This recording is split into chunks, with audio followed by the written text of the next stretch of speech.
working outside the home? So I do a little bit of appellate law, but I think it's so neat that you're a lawyer. you know, I I'm trying to find ways to fall in love with the law again. Yes. I started as a prosecutor and I really believed I could make a difference. And I did make a difference, I think, in individuals' lives. But I just realized how bureaucratic it is and how almost sometimes how hopeless it is because by the time, you know, you get people coming and they're charged with crimes, like they've been so forgotten, they've fallen so far through the cracks.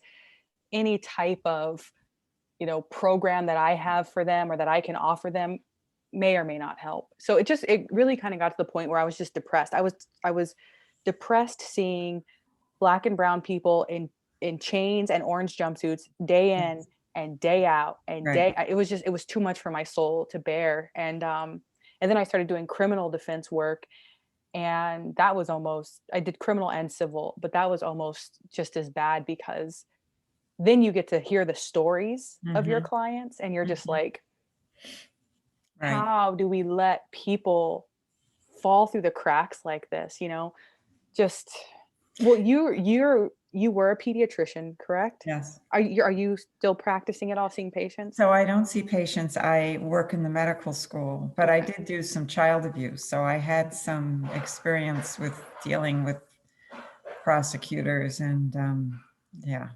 I feel like The type of that's child abuse that I did though was medical child abuse. And it's very interesting. There are very few black and brown parents that abuse their children. It's almost all white. in on the medical side. Interesting. So you did like Munchausen? That sort of thing. Yeah.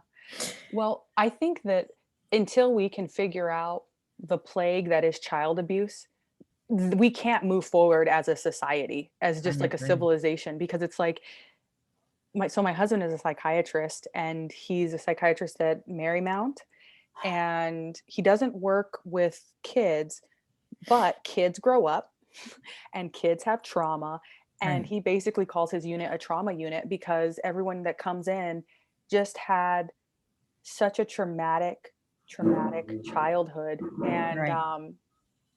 it to the point where he comes home sometimes and he is so worn down from hearing those stories, and he's just like, I can't do this anymore. Like I can't.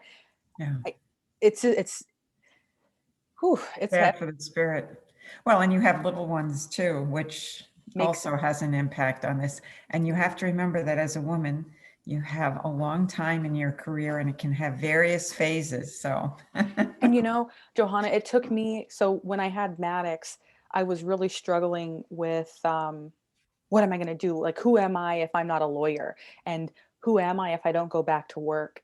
But I knew that I wanted to raise him. Like, I knew that I wanted to be the one doing it. But I just, for about a year, I really struggled with who am I now? I'm just like a nobody, which is so completely just insane to think that. But we just live in a society where it's like, you are your career. That's like when the first thing that you do when you meet someone is, oh, what do you do? yes, yeah. But just know that you'll find a way to use everything in all of your experiences. I have no doubt. I hope And I so. want to hear about it too. I hope so. Yeah. I'm really interested in working more with chair yoga. I am a true believer in that now. Like, oh yeah, and this isn't just for, people over 50. Oh, This no. is for Yeah. young people, Yeah. athletes.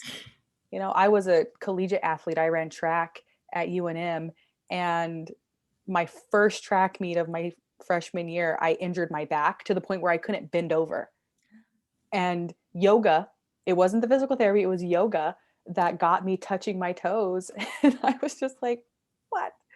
Yeah. I had a similar experience with a neck injury and it was yoga that fixed it in the end. Yeah. Yeah, it's so amazing. It's Yeah. so amazing. Well, I look forward to hearing where you wind up. Yeah. Well, we're moving back to New Mexico in May. Ah, you'll have to keep in touch by email. Is that Yeah, home? that's home. New Nice. Mexico is home. Grandparents are there. It'll be Oh, nice to good. have help. Yeah. Yeah. And, during the pandemic, we all have to be extra patient with ourselves. Yeah. Yeah. Do you have children? I have three. Oh, okay. I have a boy who's 40, a boy, a man who's 43, who's a writer and outdoor educator. Cool. Actually, at the end, you'll have to send me your address. I want to send you something. Okay. I'll send you one of his books. If you're Okay. going out west, it's good. Yes. Okay. Does And he then live out west?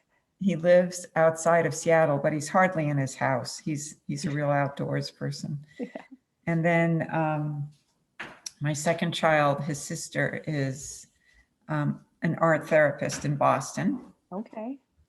And she and her husband have been working from home, although she does see some patients. So she's just gotten her first vaccine.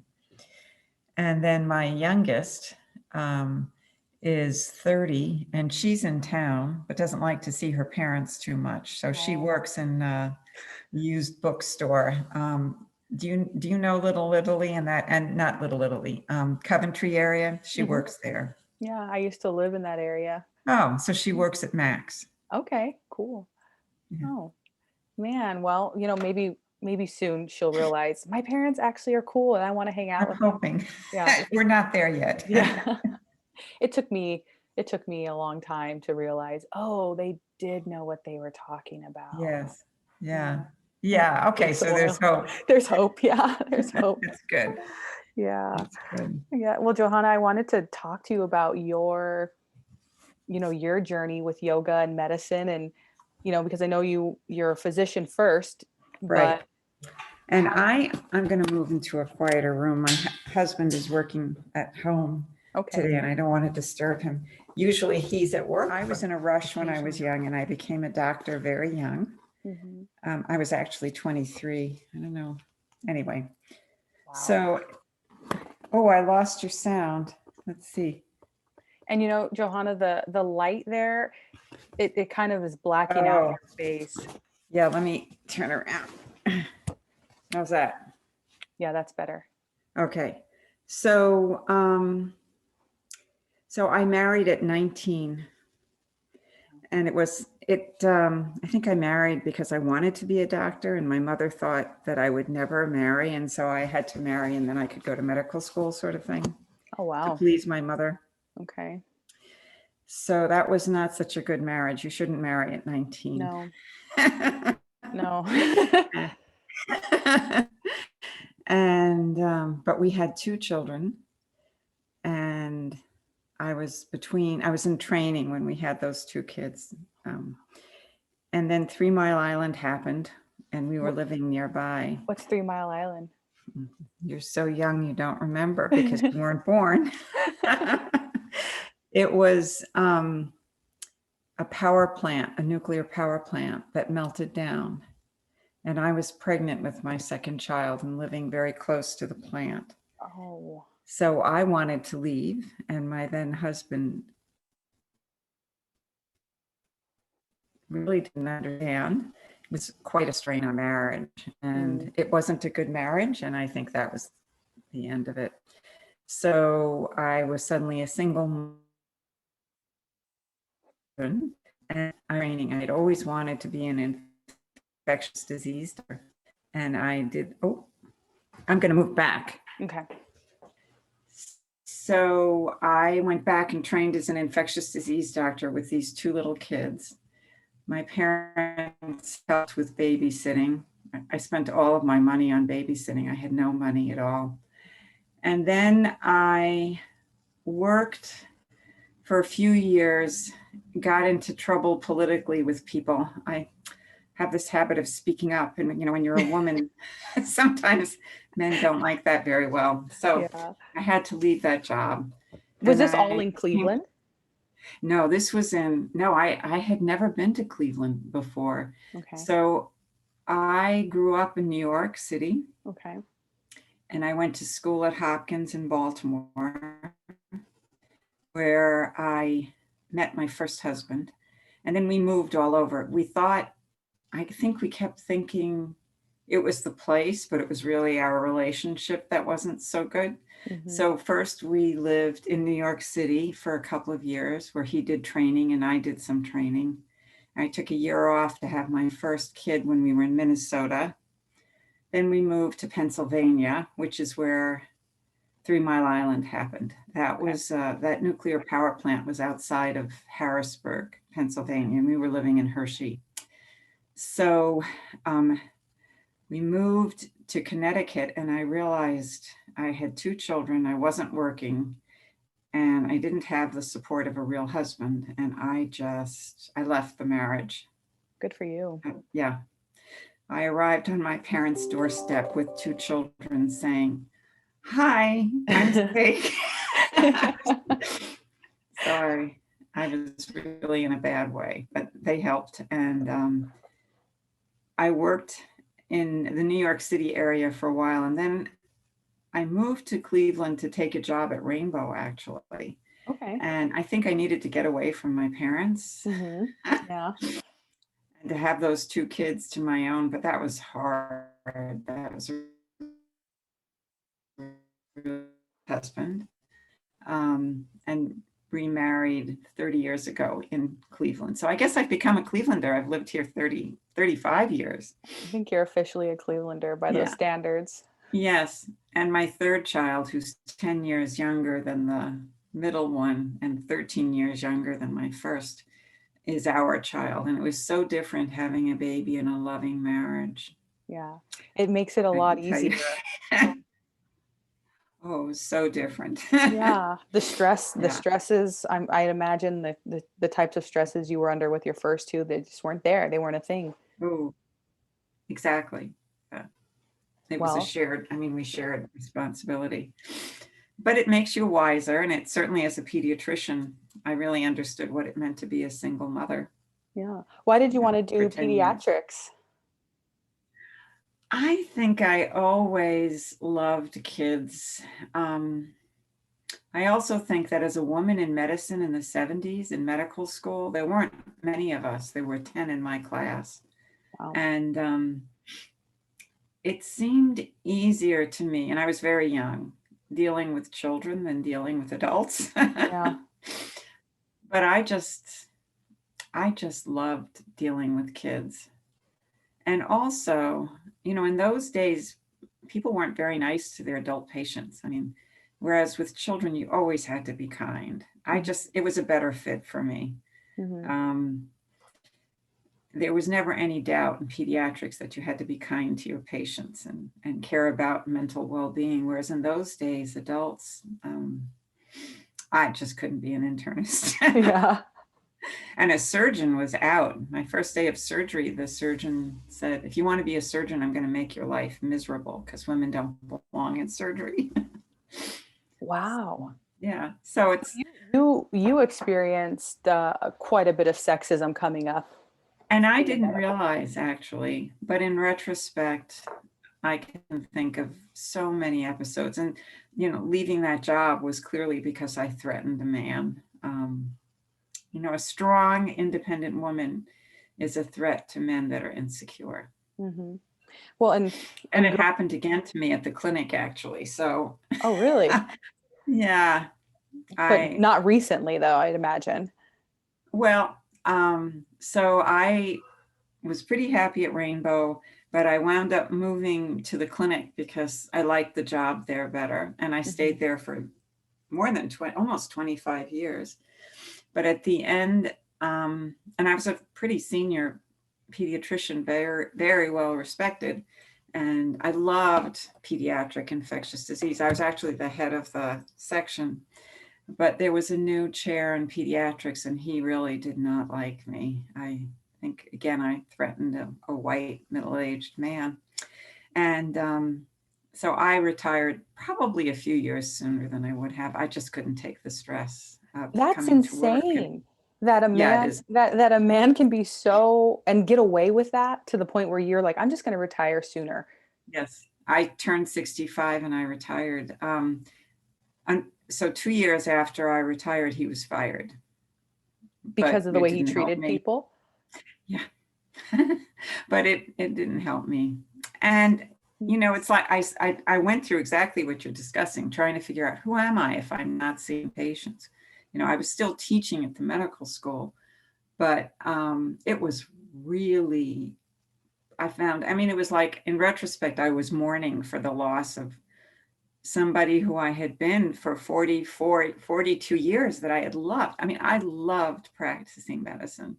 Yeah. But, you discover that you can love other things. I trained as a yoga instructor in the second year after I retired. And that really gave me a way of interacting with people. And that's, I think, what I was missing from not being a pediatrician. And I love teaching the medical students. So Yeah. How did you find out about the yoga and then decide, oh yeah, that's what I want to do? So I discovered I did yoga on my own after a neck injury, Okay. and I never took a class, but then the Cleveland Clinic started having free classes on the rooftop downtown. Oh, that's an And awesome place. my first yoga teacher was an Ashtanga yoga. I don't, it's a good thing I was as limber and young as I was, and I fell in love with yoga. But occasionally I would have an injury, and I found Judy Barr because she had just come, and I went to her a couple of times to help me figure out what to do with my practice and how to help me with an injury. And so we kept in touch, and then she started having this teacher training. And one time I came to see her, and she said, "Why don't you take it?" I said, "I'm 65 and 66." And she said, "Take it. You'll enrich your own practice. You don't have to ever teach." Mm-hmm. And I was really looking for something like that. And the philosophy and everything else that we learned, that really helped to heal my hurt from everything that had happened. And as you said, to sort of figure out, who am I? What am I doing now? Yeah. So I was teaching before the pandemic, and being paid for it. And I taught during the summer when we could be outside, but I was really uncomfortable being inside. So I'm only teaching this one class now Is it for virtual or free. are you in class? In class, Is it virtual or are you it's a actually? virtual. Okay. It's a virtual, and Okay. and anyone who needs a yoga, a chair yoga for the teachers at work, or I always say yes. If anyone asks me to teach yoga, yes. It, um, I had the same experience with the philosophy that you were just speaking about. yes, I just walking in, I knew that there was more to yoga, but I didn't really yeah, know what it was. And yes, by the end of it, I don't have that restless feeling anymore that who am I just it's yes, amazing how life-changing the philosophy behind yoga is yes, and can be. Whew, yeah, it's yeah, life-changing. yes. And I think also the class helped me to understand that I had been bullied and that it was okay Yeah. if I felt bad. Yeah. Yeah. Just such a great group of ladies just supporting. Yes. And you'll feel close to them forever because of what you've gone through. And keep Judy in sight. She's wonderful. She's Well, just such a wise woman.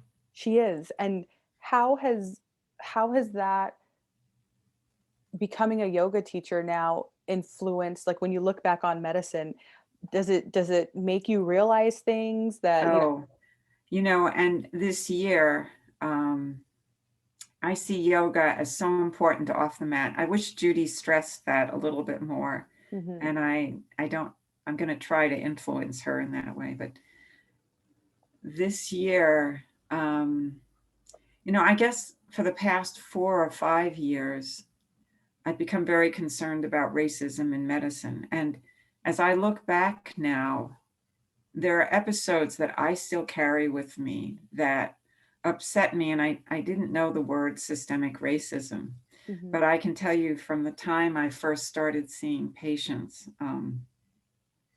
I can share with you episodes that are so clearly systemic racism that I witnessed, and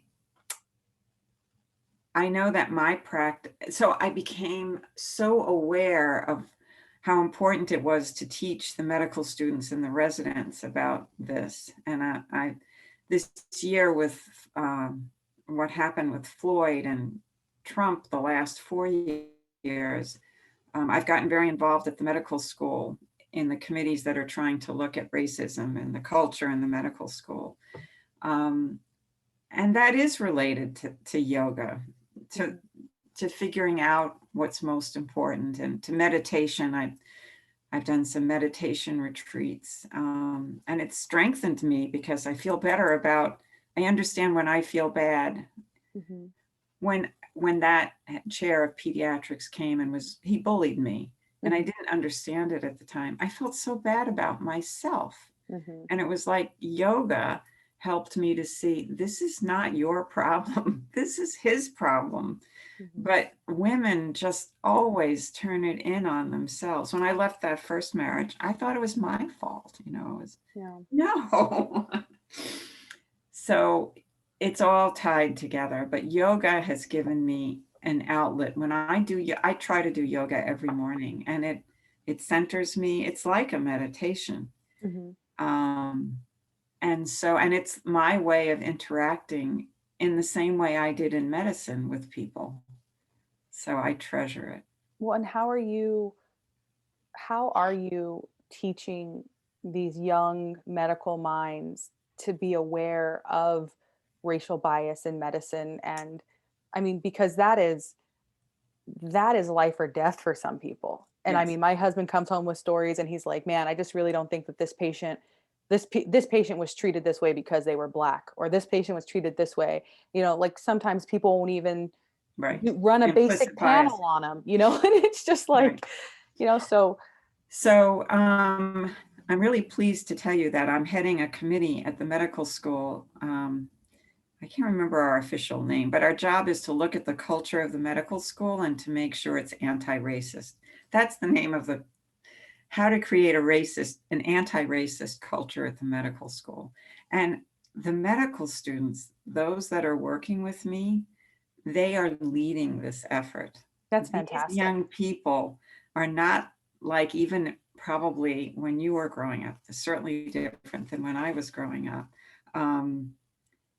They're reading and they're reaching out. And because the medical school is so diverse, that also helps. I mean, these students know people from all parts of the world, all skin colors, and they get it. They really get it.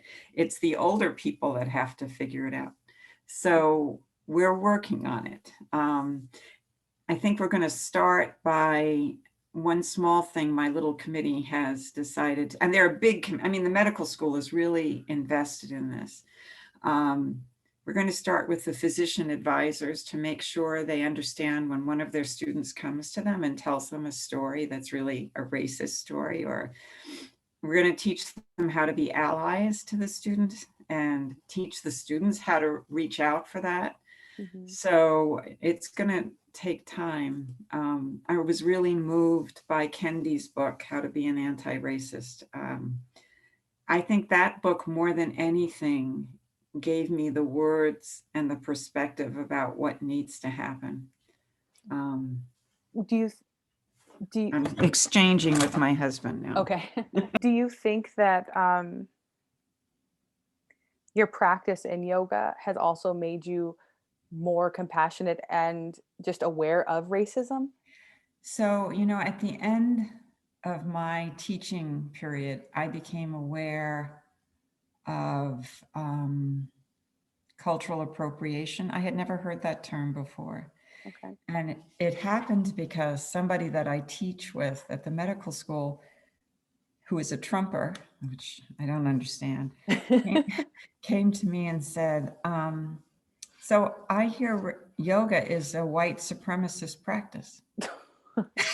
And I said, really? Where did you hear that? And of course it was on Fox News. So I looked at the Fox News that he referred me to, and it was, I can't remember which one of those idiot reporters it was, but he was discussing an article, which I then went to, and he completely turned what the article was saying around. It was an article by an Indian woman who is an academic, and was talking about cultural appropriation. And somehow, I can't even tell you how he twisted it to come out with the fact that yoga teachers and women who practice yoga are white supremacists. I mean, it was like, it wasn't what the article said. But I had never heard of that term, cultural appropriation. And I wish Judy covered that in the teacher training too, because it's really important that we practice yoga with respect for the original culture that created it. But it all links into that I'm learning in my 60s and now 70s that, white people have. You're breaking up a little bit, Johanna. Okay. Yeah, I see that. Better now? Let's see, you're still a little frozen. Okay, there we go. Oh, yeah? The last thing I heard was in the 60s and 70s. I'm learning more stuff. So, I'm Jewish, and anti-Semitism is a Christian problem, like the Nazis, and racism is a white problem, and anti-women is a man's problem. So we have to fix it. Yeah. Well, like you said, the younger generation, and I've had this discussion with a lot of my friends, these younger generation, these younger kids, they are just so with it. Although, my sister is a teacher in Texas, and I hear some stories. And Texas. It's Houston, so it's more diverse. And I really do like Houston, but there are some pockets. And she'll tell me stories where you can see it still trickling through the generations. Like parents are still passing on outdated racial stereotypes and racist ideas to their young kids. And it's really unfortunate because it's really going to be damaging to them, especially now and going forward. It's going to be so detrimental to their life. And to their well-being. And to their well-being. And I just hope that they can go to college, get some diversity in their life, and realize my parents were wrong. Yes. Yeah. My family members were wrong. This is not the way that it is. I was so proud of my kids. They were all marching this summer. Oh, awesome. Yeah. I mean, I feel like as a Black woman, I'm biracial, but I identify as a Black woman.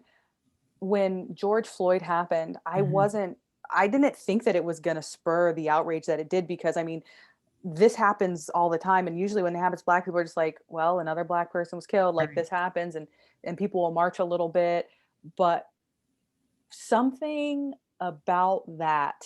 I think it's because of Trump plus that, it was just too much. It's too much. And too much. And I think also, I had no idea. I think Tamir Rice. Oh, that was and the other one that really, I couldn't live with was Sandra Blonde. It's her birthday today, apparently. Oh, I didn't know that. Hearing the recordings with that policeman and that young woman, that is just not okay. And it's inexplicable that with all of the technology we have, and as advanced as we are as a civilization, that this still exists. Right. It's just, but I really do think that the younger generation is going to stamp out the majority of it. I really do. Just like John Lewis said, he looked around and he saw all of those faces, different colors, and he had hope. Yeah, I do.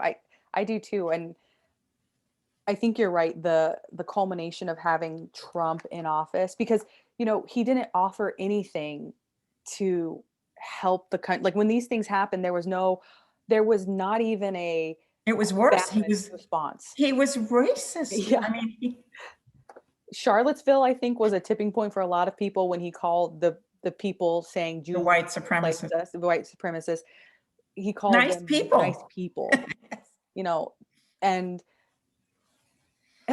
I don't think that that changed the mind of people who voted for him Right. and who voted for him a second time, Oh, which, do you know Ira Glasser? Have you heard of Ira Glasser?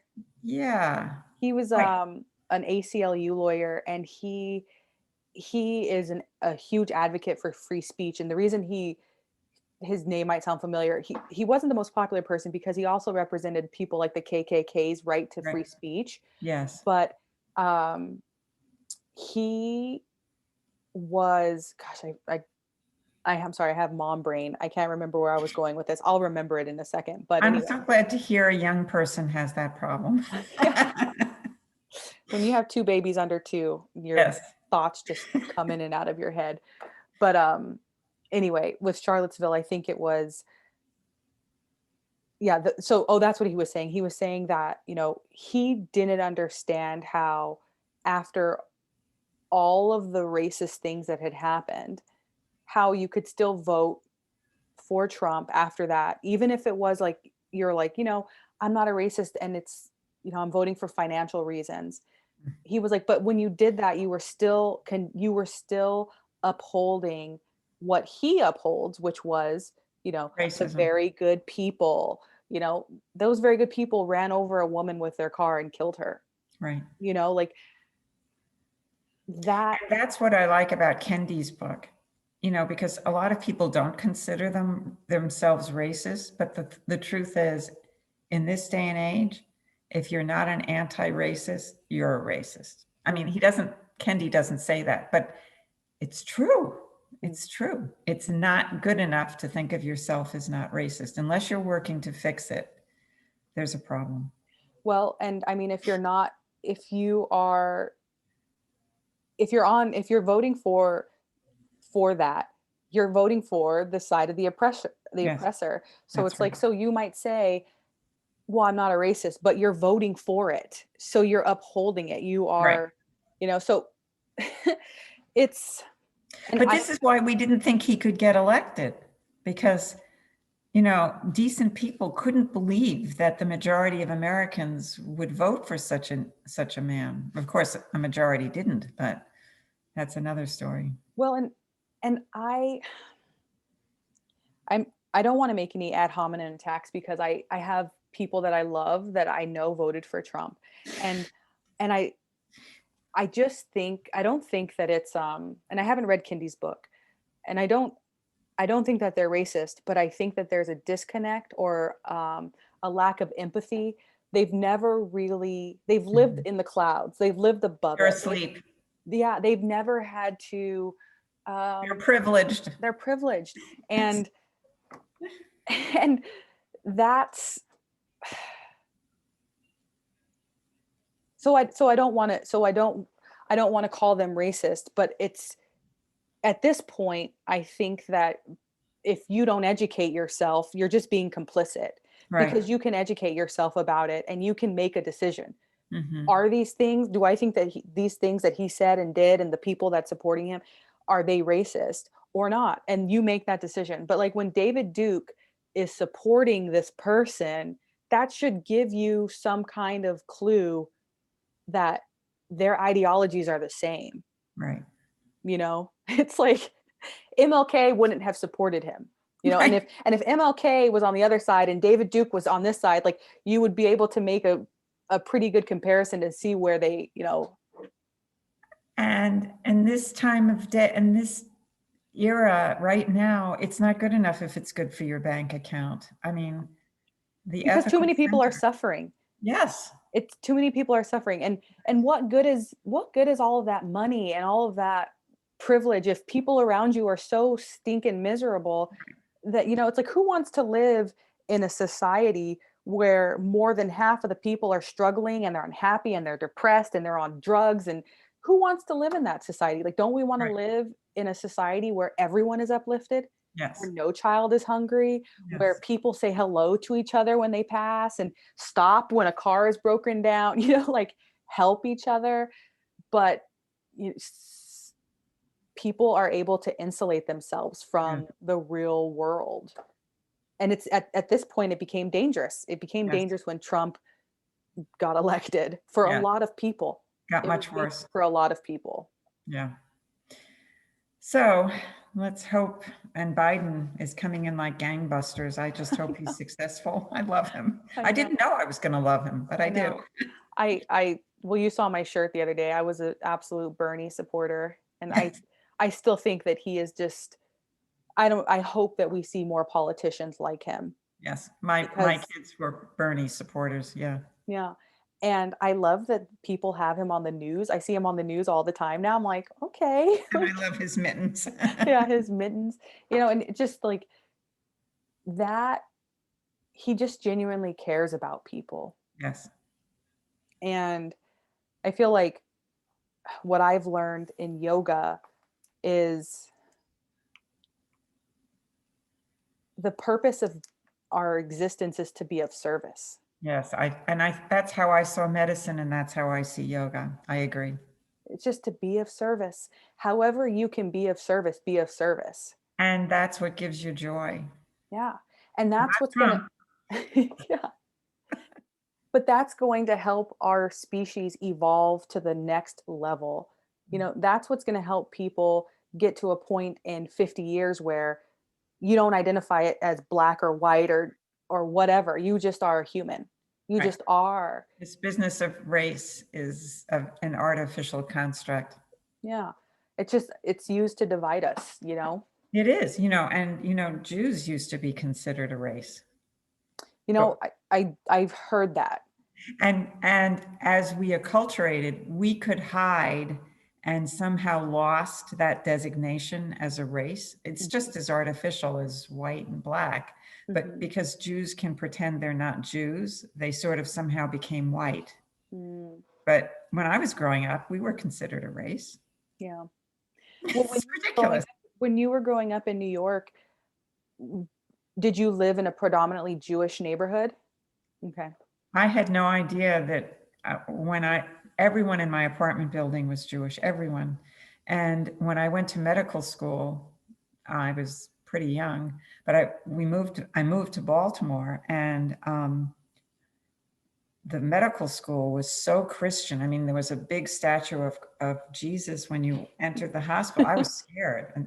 And then I realized that really most of the world is not Jewish. And it's funny because my present husband, grew up in a small Indiana town where he was the only Jewish family. So he thought Hopkins was so Jewish because there was another Jewish kid on the floor. He grew up in a city where every summer the Ku Klux Klan rallied in the park across from his grandparents. Did they have to hide their Jewish Well, heritage? they didn't, but there was a lot of anti-Semitism. He wasn't allowed into the country club. Mm. But he had a good friend who was a lawyer and a judge, and somehow they changed the rules. He was a great jazz. Carrie's father was a great jazz enthusiast, and he had the Count Basie band come to their Mm. little town in Indiana, and they couldn't stay in the motel. So the band stayed in their home and in the homes of the 4 Black families that lived in town. Oh, wow. They have lots of stories like that. And as recently as 4 years ago, when they were moving out of that little town to Chicago, my mother-in-law told us she had catered the meal. She was just too old to cook it herself. And she said, the caterer asked if she could bring her kids so that they could see Jews, since they've never seen Jews before. I think they were looking to see if we had horns. And that was just 5 years ago. Are you serious? I'm serious. Wow. That's shocking, actually. Yeah. That's quite shocking. Well, so it's shocking what happened in Charlottesville.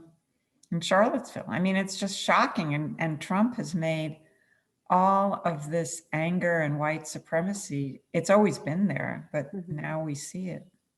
But I think it's good that we saw it, because Yes. a lot of people thought that it went away when Barack Obama got elected. They Oh, and pretended it did. he just Everyone, spurred it on. yeah. And so now there's no denying that it exists. So now when someone says it, there's no racism. Now Right. you just know that they're either not paying attention or they, Yes. they're just in straight denial. But yeah, I think that he was a blessing in disguise. I know it's been a tough 4 years, but I hope that America doesn't fall asleep again like it did. Right. Got very complacent after Barack Obama, and then of course, oh, Hillary will just win, which, that didn't happen because people didn't go out and vote. So we So all have to stay awake and standing and speaking up. yeah, we have to. And I think that we will. Like I said, the younger generation, I'm just so impressed with them. After the Stoneman shooting, the Marjorie Stoneman shooting, the actions of those students and those kids, I was like, it's a new generation. Mhm. Like, they are not going to sit idly by while their friends are murdered because adults are just being stupid, Right. and I just was like, these kids know what's going on. And we have to support them. That's how I feel at the medical school. I'm just Yeah. sitting back and helping to support these young people. You have to support the youth. Like, they are the future. Like, that's not a sappy song. We have to support them because they are inheriting our mistakes and they're Right. trying to fix them, Right. And yeah, I 120% am behind them, and I am not one bit nervous about them taking the reins. They have Google now. They're so much smarter than us. Like, you can't feed them the same lies that I think we were fed. Even me, I wasn't taught history correctly. I wasn't taught a lot None of of us things. were. Yeah. You can't lie to these kids now. Right. They'll look it up. you know? Yes. Yeah, I think there is a reason for hope now. Yeah. Just get the pandemic under control. That's a whole nother level. But Yeah. it seems like things are turning around. I hope. It seems like our death rate has gone down. But it's still so high. It's I still can't believe high. so many people are dying every day. I know. But also, I think, like, what does that tell us about the state of health in our country? Like, we need to really start digging deep and saying, hey, we need to start teaching people how to be healthy. Yes. And well, one is we need to let people have the ability to do that, which Right. is give them money to do that, because it's expensive to shop organic. Well, and that's why Biden is giving money to everyone who needs it now. We can't fix anything if people don't have enough for food and rent. I mean, that's pretty basic.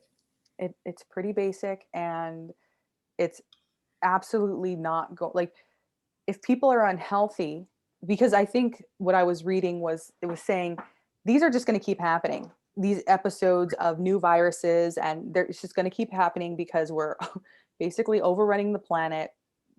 We're so global now.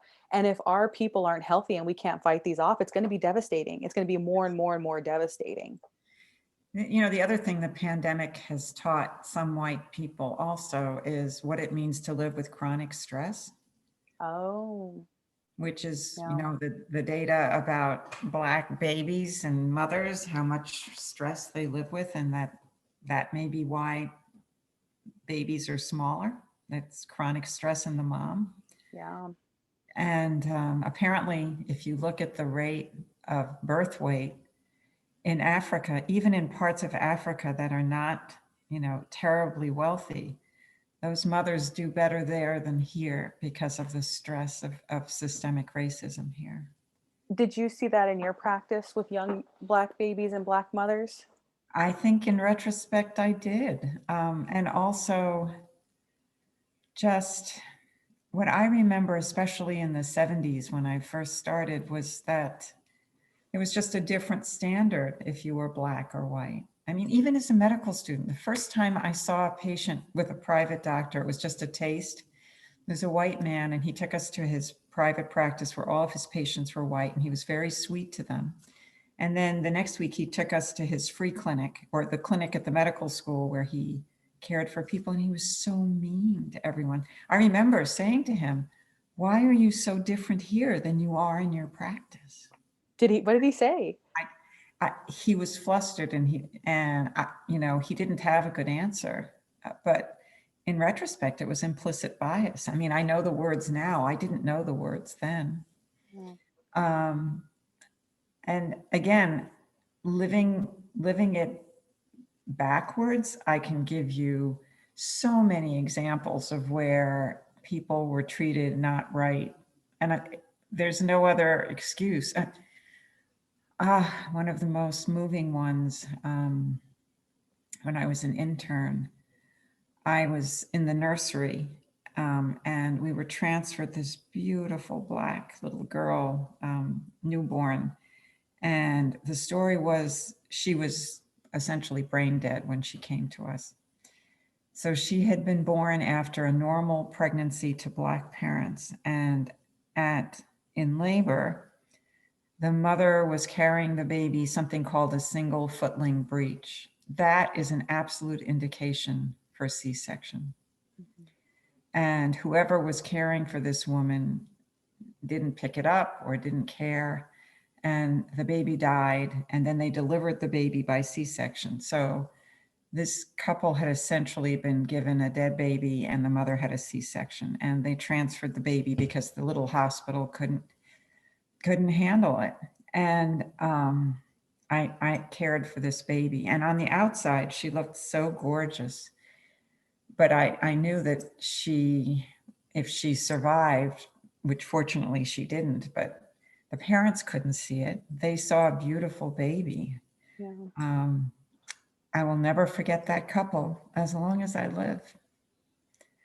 I can't help thinking that if they had had white skin, that baby would have lived. Yeah. I And didn't know the word systemic racism then. I know it now. well, and what's the trauma that that mother carries with her, Forever. And forever? is that woman going to trust white physicians? No, of course not. Of course not. And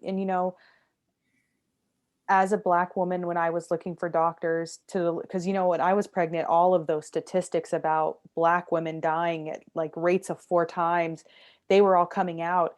And I was just like, oh my God, I want to have a baby at home. Like, I want to have my baby at home.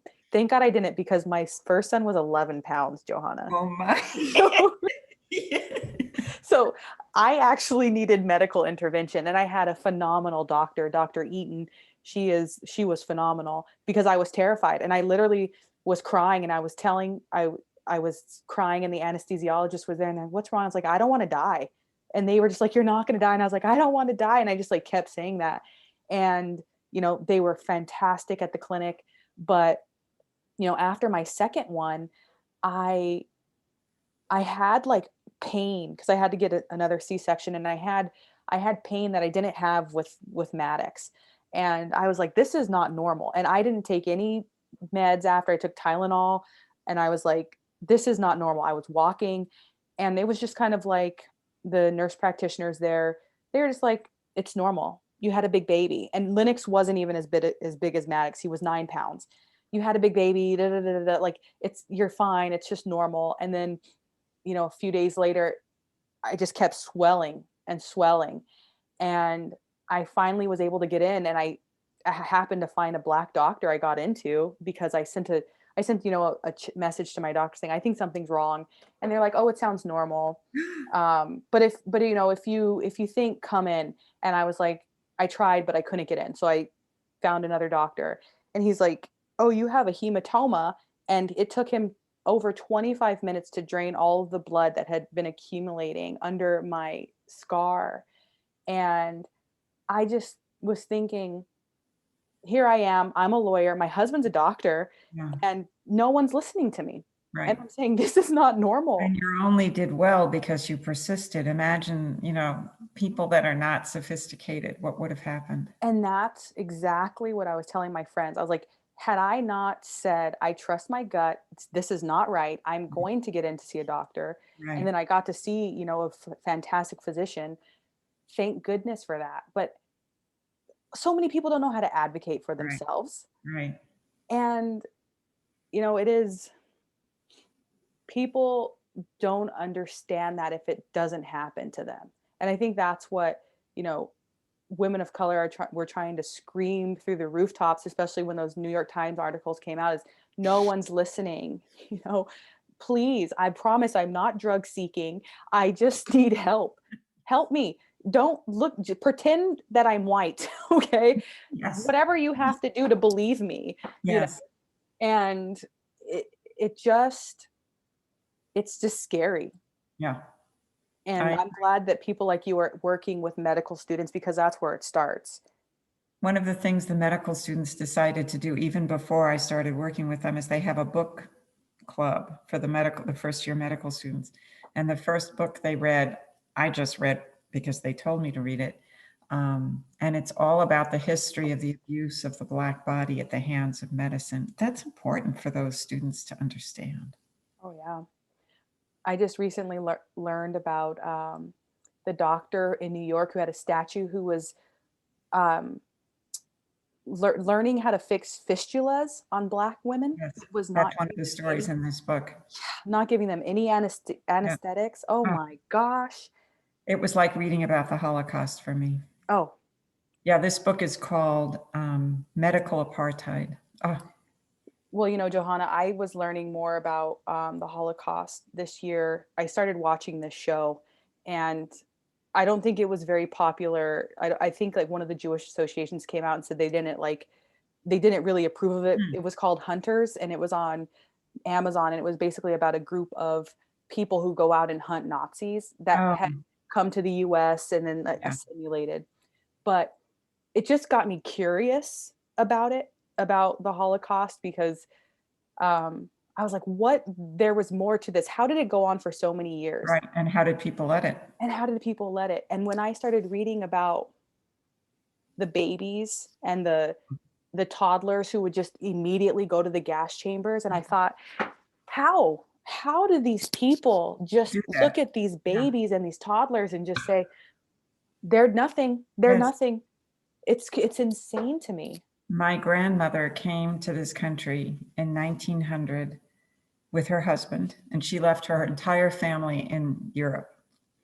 And by 1934, she had no family left. Between Hitler and Stalin, they were all gone. I mean, as a kid, I could use those words, but it wasn't until I was an adult and I thought about what is, the words seem, it's just like the pandemic now. You hear that people are dying. It's such a big number. You can't get your hands around it. And that we allowed it to happen. Well, not Yes. me and you, but Yes. how do we that history. And I appreciate the way Germany teaches that history, because Yes. I've heard that they teach it, and the brutal stuff, they really teach it.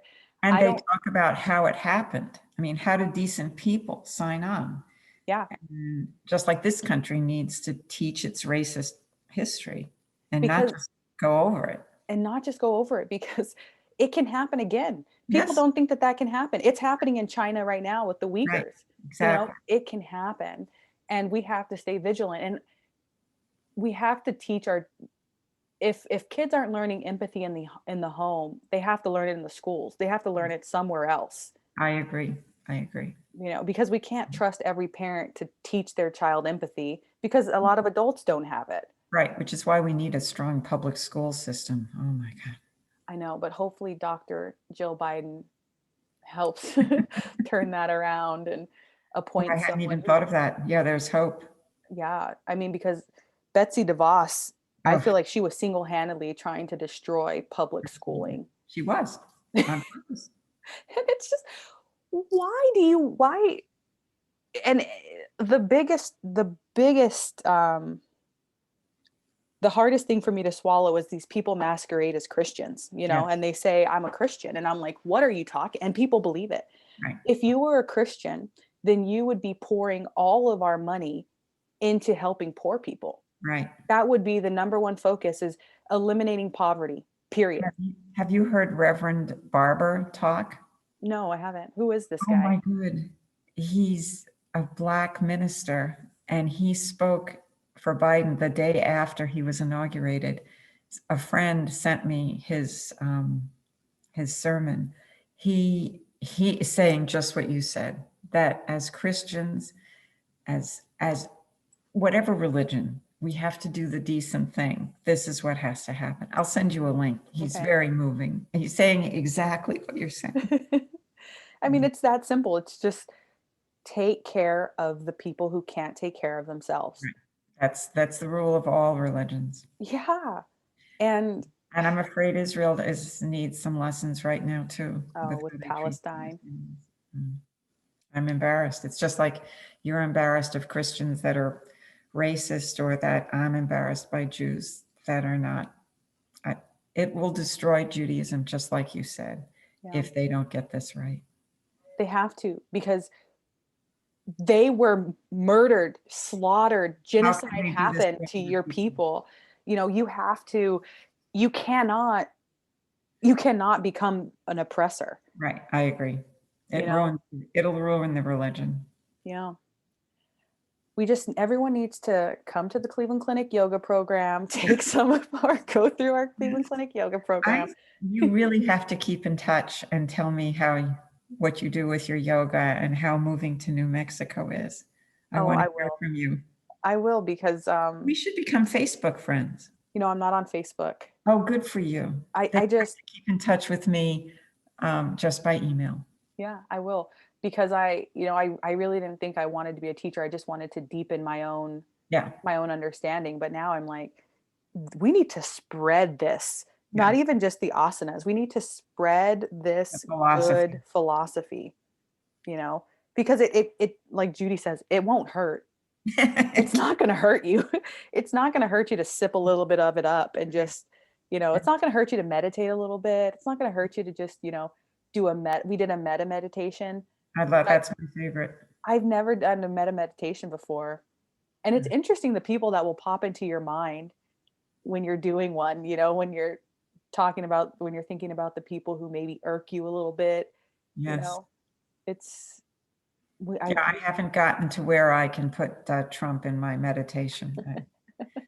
I'm not there yet. you're not I'm not enlightened that yet. good. I'm still working, but It's a no. journey. It's a journey. But it's such it is really a life-changing journey. Good. Well, I want to hear about it. Yeah. This was so lovely. I'm so glad we got this time to talk. You are just as I imagined. Lovely.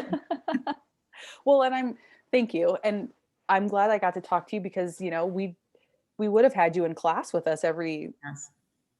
every weekend, but the pandemic. I know it ruined it. But it ended up being an interesting experience. And I think we all got close in our own way, Yes. you know. And you spent more time together, even though a lot of it was on Zoom. It lengthened the experience, which was enriching in some ways. Oh yeah, it really Yeah. was. Are you planning on continuing your yoga journey and maybe Yeah. taking more? Yes. Yeah. You have to take a certain amount of training to maintain your credential. And if the pandemic hadn't happened, I was planning actually to do a prolonged meditation/yoga sort of like retreat. My husband wasn't so pleased, but I was going to do it when he was like busy. But no, I would love to. Yeah, the meditation part is important. You might explore that a little. It's really good for the soul too. Yeah. Yeah, we're all on a journey. If you stop on that journey, then you're not alive, I think. Yeah. I agree with that. Yeah. I got a little taste, and now I'm like, okay, where's the 300 level? Where's the Yes. let's do some Yeah. more. Let's just If the keep. pandemic hadn't happened, I was working on trying to do that. I agree. Yeah. At my age, it's more problematic, but you can definitely do it. Are you mostly staying home? I'm being very careful because I really do want to try to survive this pandemic. The vaccine is very helpful, but I'm not sure I'm going to trust it until we know what's going on. Until everyone's vaccinated. At my age, I'm a little bit more at risk. So I've been very careful. And I'm privileged, so I can be. Yeah. Yeah. Did you have any reactions to the vaccine at all? Not to the first dose, just a little bit of a sore arm. I'll tell you Wednesday what happens with the second dose. I think it's the young people more than the old people that are having a reaction. And if you've had COVID, it's a worse reaction. I'm assuming your husband turned out not to have COVID. He did not. Good. No, I he did assumed not. that because I you think were he had, glass and yeah, smiling. yeah. No, he did not have COVID. I think that he was just worn down Yeah. from It, all of the trauma work he does. my daughter who does trauma, mental health, the pandemic has just been awful. Yeah. You know, we really have to keep those people in mind Yes. and maybe do a meditation for them because Yes. and all the kids that are stuck home with abusive parents, Oh my gosh, I know. you Yeah. know. Anyway, promise you'll keep in touch. Send I me your promise. address because I have a book for you. Okay. Thank you, Johanna, for coming on. I Yeah. think Oh, I told our classmates about it, so I'll upload it for them to check out. And yeah, oh, it was lovely. it was. Thank you. Okay, All right, keep in Johanna. touch. I will. Tell them to keep in touch too. I will. All right. Bye. Take care.